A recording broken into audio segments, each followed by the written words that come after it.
नमस्कार, आपण पाहताय कोकणशाही चॅनल, कोकणच्या समृद्धीचं. मी चिन्मय गोगळे. कोकणशाहीच्या सकाळच्या बातम्यांमध्ये आपणा सर्वांचं स्वागत.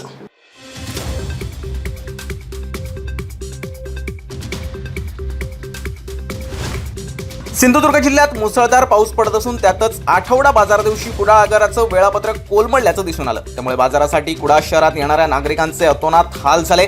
याबाबत एसटी वाहक चालकांच्या ड्युटीचे दररोजचे नियोजन बदलल्याची माहिती आगार अधिकाऱ्यांनी दिली.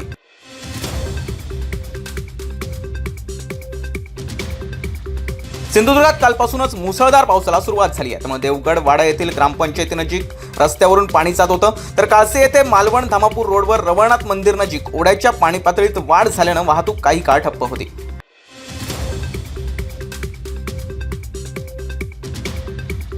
झाडाच्या बुंध्याखाली अडकलेल्या महिलेचे प्राण आचरा पोलिसांनी वाचवल्यात.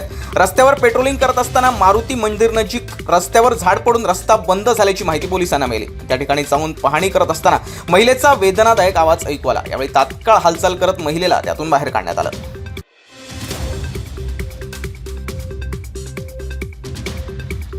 जिल्ह्यात पुढील 5 दिवस मुसळधार पावसाचा इशारा हवामान विभागानं दिलाय. दिनांक 5 जुलै रोजी अतिवृष्टी होण्याचा इशारा देण्यात आला असून 6 जुलै रोजी मुसळधार ते अतिमुसळधार पावसाचा इशारा देण्यात आलाय. तर 7, 8 आणि 9 जुलै रोजी मुसळधार पावसाचा इशारा हवामान विभागानं दिलाय.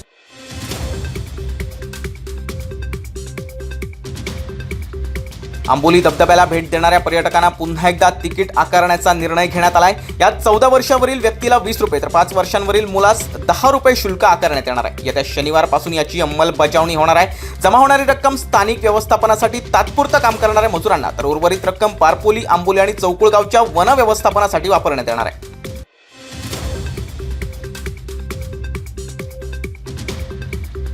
राष्ट्रवादीचे प्रदेश संघटक काका कुडाकर यांच्यासह 9 जणांची पक्षातून हाकलपट्टी करण्यात आली आहे. प्रदेशाध्यक्ष जयंत पाटील यांच्या आदेशानुसार ही कारवाई करण्यात आली असल्याचं जिल्हाध्यक्ष अमित सामंत यांनी सांगितलं. दरम्यान राष्ट्रवादीचा मी प्रदेश संघटक आहे. हाकलपट्टी करण्याअगोदर मला राज्य स्तरावरून नोटीस यावी लागते. मला जिल्हा स्तरावरून हाकलपट्टी करण्याचा त्यांना अधिकारच नाही, असं काका कुडाकर यांनी म्हटलंय.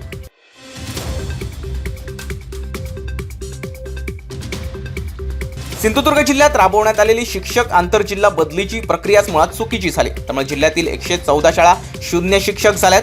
याला सर्वस्वी शालेय शिक्षण मंत्री दीपक केसरकर जबाबदार आहेत, असा आरोप भाजप जिल्हाध्यक्ष राजन तेली यांनी केला.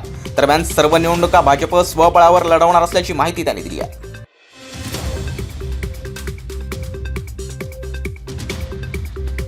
अजित पवार यांच्या बंडानंतर महाराष्ट्रात राष्ट्रवादीचे 2 गट तयार झालेत. सिंधुदुर्गात पाहता अमित सामंत हे शरद पवार गटाचे जिल्हाध्यक्ष आहेत. आता अजित पवार गटाचा जिल्हाध्यक्ष कोण होणार याची उत्सुकता सगळ्यांनाच लागली आहे. दरम्यान सिंधुदुर्गातील एका आक्रमक नेत्याची निवड केली जाणार आहे, असा संदेश राष्ट्रवादीकडून देण्यात आलाय.